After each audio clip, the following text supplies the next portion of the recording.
Good morning, gentlemen. Steve Maeda here, and we have a very, very important thing to discuss today. This came off the Divorce Dad Rising Board, but what do we do when there's a real emergency with our kids happening and crazy baby mamas and all that stuff? How do we enforce the law in the right ways so that we can be great men 20 years down the road? And I'm going to tell you right now that a lot of the armchair quarterbacking that we get in this is BS, is wrong and not helping men. And man, in the manosphere, and there's a lot that I'm going to be talking about this in the upcoming days, weeks, months, and so on. What the manosphere has done, meaning a lot of the MGTOW communities, not all of them, a lot of the red pill communities, not all of them, but I would say most of them and the most prominent ones, the men's rights, has turned men into weak men, in terrible, like all in the name of strength, but without wisdom and with a tremendous amount of immaturity. And so what's happening right here is this gentleman has an emergency, and we actually just had a situation like this in our groups with child abuse. How do we handle the emergency? How do we handle a crazy baby mama? How do we do it and manage our emotions so that we can be a great man? Because a great man, a great father, the father that is going to raise your kids so 20, 30 years down the road, they don't have screwed up relationships, they don't have chaos from your actions now, that great man doesn't involve himself with gossip, blame, a bunch of social justice that has to do with the court systems and how they screwed over men. It has to do with disciplining yourself to doing exactly what you need to do now. And so we're going to talk about that right now. Let's get into it. All right, so guys, super big topic today. And straight off the Rising Man board, as I said before, you can check out the links down below and definitely the Austin Men's Development links. Those are 2 free groups that I highly recommend to you. And if you're going through anything with child custody, there's a ton of bad advice out there. There's a ton of bad Facebook groups. I want to get into actually what was on our Facebook group because a lot of it I disagree with and perpetuates weakness and poor mentalities from men who just don't know and kind of like a little bit of experience, but not a lot, and it ends up yielding poor results and angry men who create immature groups and movements like a lot of what we've seen in the manosphere. So what happened here is one of the guys posted on there. He's been a part of the Rebuild Challenge or the Rising Man Challenge, which is what I really recommend to you guys. It's $20 a month. We'll probably raise the price at some point, but $20 a month. And you could save thousands of dollars on your court cases. And in this case, this will prove the help of the value of that. I mean, this could have gone wrong in a lot of ways. So I want to bring up 2 things because in our upper tier groups, something similar just happened which has a lot more, well, I don't want to say a lot more on the line, but it was there's a lot going on. And then in this case where this gentleman says he called in a civil standby for a trade-off with his kids. And the reason for that is because he suspected his ex was intoxicated in some way. So when he went to go drop off his children, if I'm getting the full story right, he had gotten a call or a text or something from her, which set off his spidey senses to go like, man, she might be intoxicated. So I want to get a civil standby to do that. What a civil standby is when you call the police to, show up at Walmart or wherever the trade-off is, or if you need a witness, or oftentimes, and this is important for you guys to understand, it's also important for you guys to use properly because this kind of opens up a can of worms too. Like let's say if you go to pick up your kids on a Thursday and it's 6 p.m. and nobody's there, you want to call in a police officer or something like that to recognize that you're there. There's actually other ways to do it, and it depends on the state. Like so in Texas, what I would have to do if it's 6:15 and my ex isn't there to have the kids ready or whatever, and it's part of the court order, then I'm supposed to take a picture of me in my car or a video of me in my car with the time and the address being shown of the house and so on. And there's all sorts of different ways to do it. And we want to be careful with that because I just want to put out there, and this is why a men's group is so important. This is like if you're trying to navigate this alone, do not come to a legitimate support group for men. And this is what Men's Development Excellence or the Rising Man is. And I would really recommend Men's Development Excellence over the Rising Man. But if you don't want to make the $100 jump to that and you just want to invest $20 in that, you're good, right? Just get some help of guys that have experience. Because if I were to call in a civil standby for me just not getting my kids one time, which is really bad, and breaking the court order. And you can make all these arguments like she put us in contempt of court and yada, yada, yada. You are going to piss her off. And if you have a pissed off mom, she's going to hold a magnifying glass to you. The best thing strategically in a court case is for them to not have a magnifying glass to you, and for you to do, if you need to do it to them, for you to do it to them without, everybody knowing and them being angry and retaliatory. And that's much worse off for your kids, because that's going to cause, you may not think it and you go, oh, kids get over things. And you're right. Kids get over things. But then as adults, they relive them in their relationships and so on. And young adults and in teens, and these manifest in really specific ways that we don't talk about as fathers. So he called in the civil standby. And basically what happened is he suspected she was drunk. Even when he interacted with her, she mouthed off to the cops, and then they apparently detained her. So then he kept the kids. So he kept the kids instead of returning them. And this is interesting, because when you do that, you are truly opening the can of worms. And so I want to reverse back to a situation which happened in our groups. So in our groups, we were having somebody who was preparing for a trial. All right. So when we get to divorce and custody, there's, mediation, there might be depositions, there might be hearings, and there might be trials. And trials are really intense. So trials usually entail a jury. They're days long. It's a big deal. And just 2 weeks or something before the trial, he noticed there was potential abuse on his child. And he asked the group, and he said, man, what's the right decision? This is going to piss them off. This is going to make them go crazy 2 weeks before the trial. I'm not trying to be emotional. I'm not trying to, keep myself out of check in all these different ways.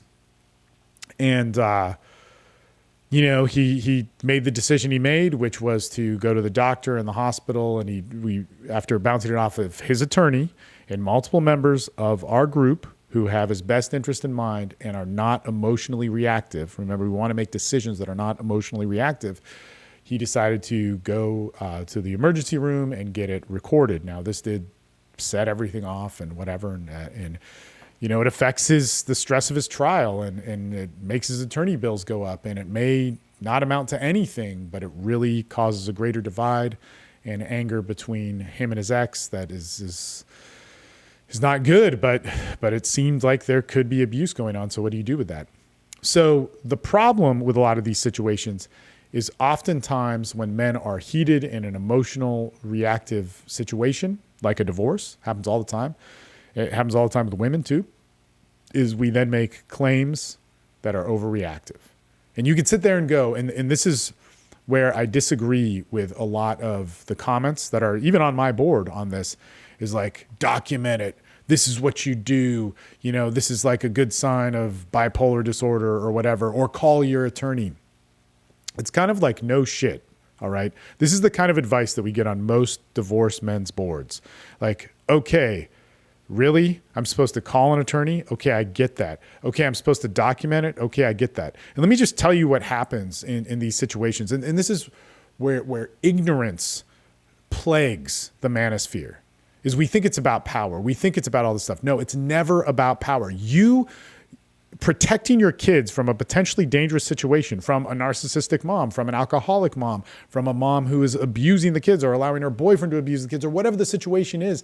This is all not about power and you feeling better about yourself so you can gossip to your friends. This is about protecting your kid and only about that. Meaning that if you're protecting your kid, that's between you and your kid and getting them to safety. It's not about you posting on Facebook. It's not about any of that. And the gentleman who wrote this is not talking about this, but this echoing of men's advice, which is not complete, facilitates that. So when we're saying like, oh, well, document it, man, this is what you do, and here's how I do it. Well, okay, what happens if you document it? Like legally, like cool. But I'm going to tell you right now, if you're in a court case, and again, man, get the help you need.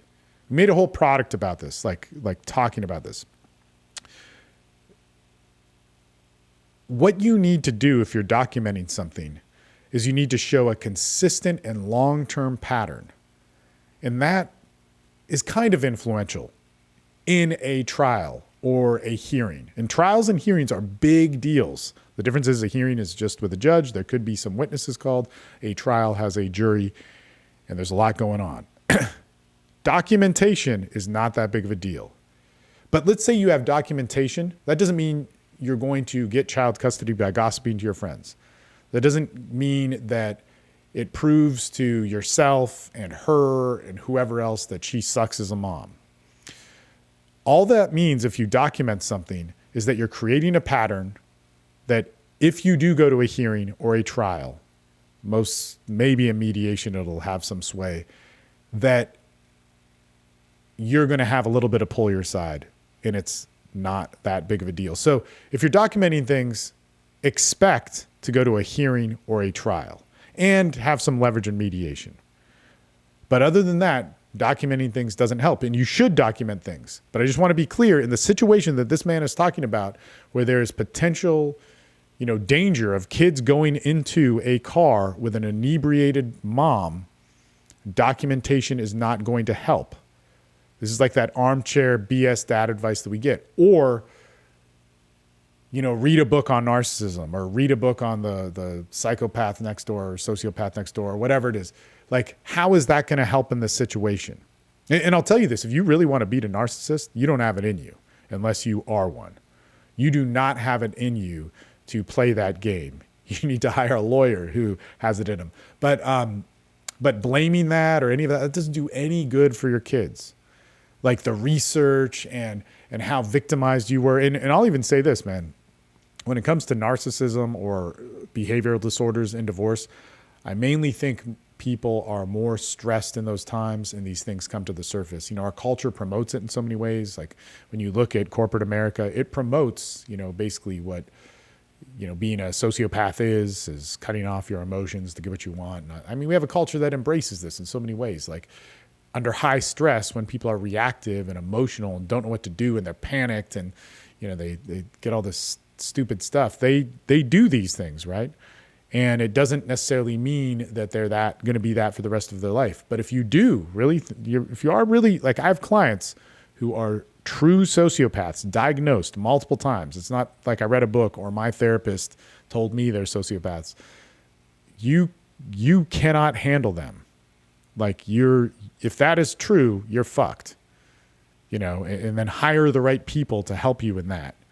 But in most cases, it's just the person's under a massive amount of stress and you need to emotionally check yourself and calm down the situation and so on. So in a situation like this, when is the right time? And this is why a men's group is so important. When is the right time to call in the authorities, which are going to set fire to this more? Because, man, we want our situations with the baby mamas calm. We want that to be calm. And so it turns out what he did was he did call the civil standby. The civil standby came in.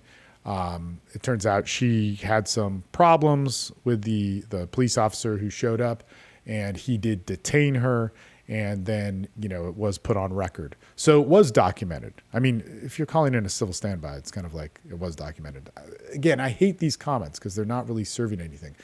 And what is so important in this, and perhaps the main theme of the video that we're getting in, 13, 14 minutes in, I'm sorry, guys, is that, okay, now he has the kids. He's got to wait for mom to get out of her now legal troubles, which may not be that bad. A lot of times the courts are going to be forgiving of this because they want the mom and dad to work it out on their own. And that is the best play. So think about this. This guy now has power.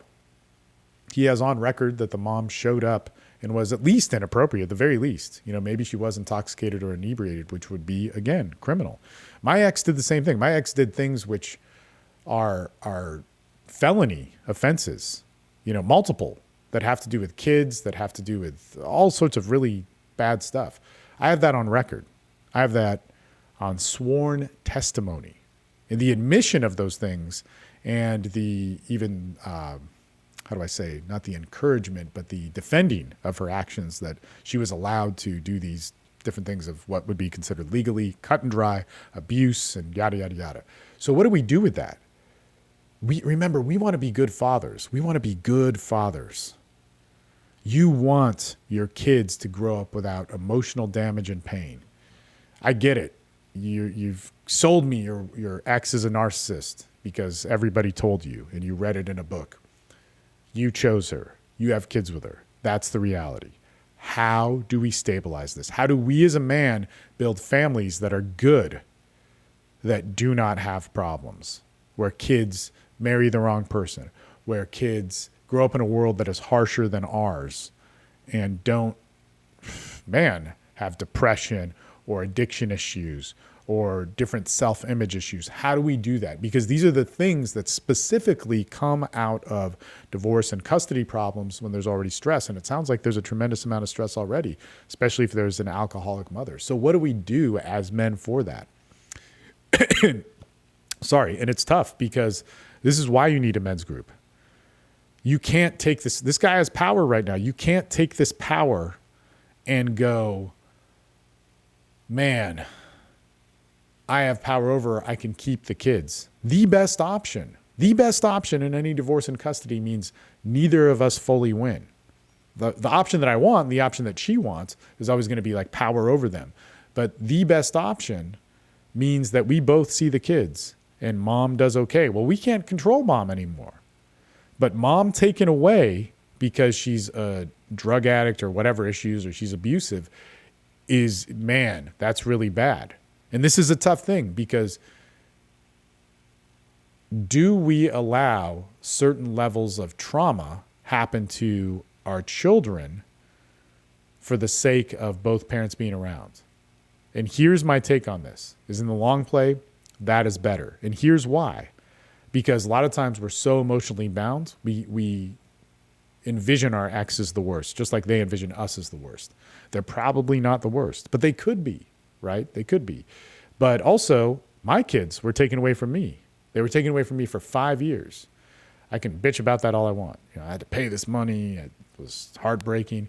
They will tell you it was terrible for them, and it affected them in ways that truly scar them. Now, the excuse that my ex gave and what the courts said and all this other stuff was I was this abusive monster. And later this was forgiven. Later this was all, by all parties involved, said to be a mistake.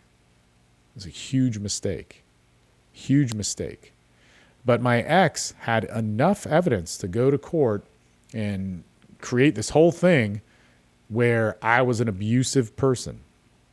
And because of that, because she had every justification of that, she could say like, well, Steve can't see the kids for 5 years.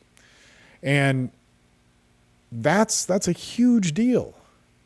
So think about that in this situation. And she told, family and friends I was beating them and hurting them and torturing them in all these different ways, right? And that caused amazing amounts of damage. When you think about that, what's my part in it? I kept rattling the cage. I kept pissing her off. We kept arguing. We didn't find a place of peace. So I really encourage guys in this certain area. And like, let's say, my kids will tell me now, they're like, man, if you and mom talk trash on each other, I hate it. I hate it. It's the worst thing.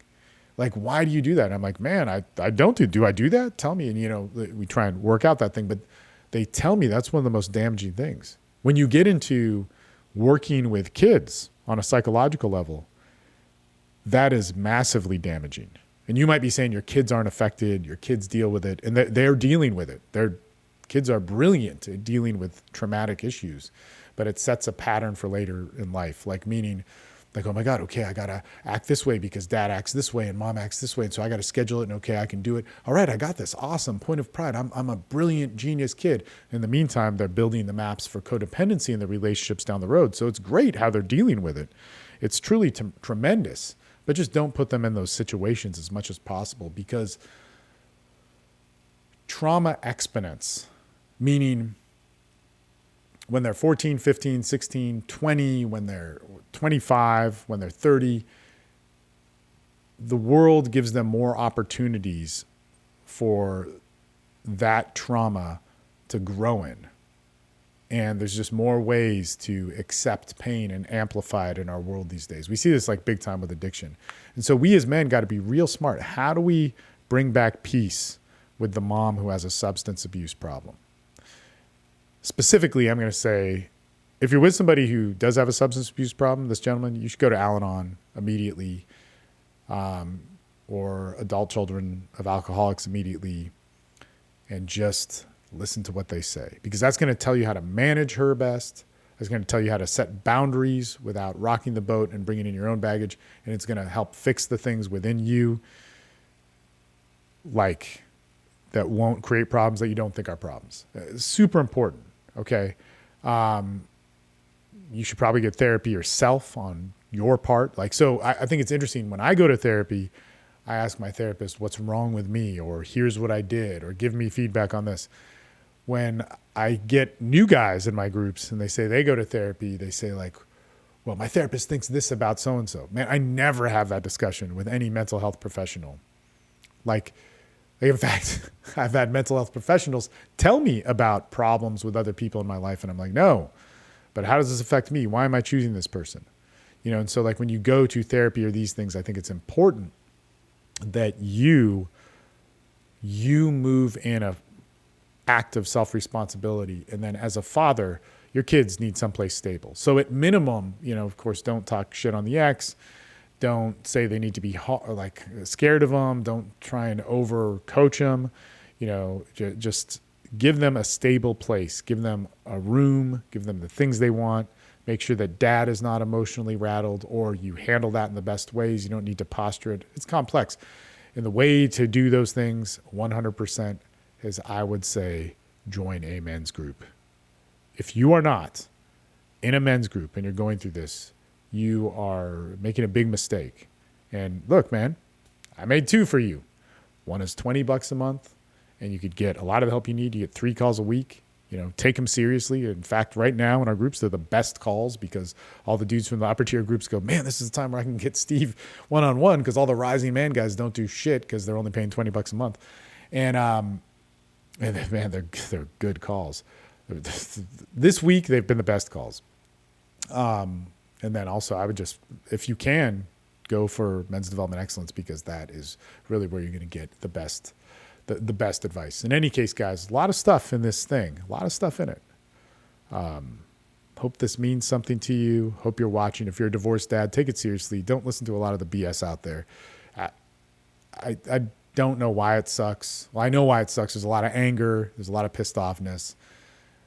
And there's not a lot of experience. There's people who've been through like one custody case or whatever. But, you know, for myself, I've coached men through thousands of them.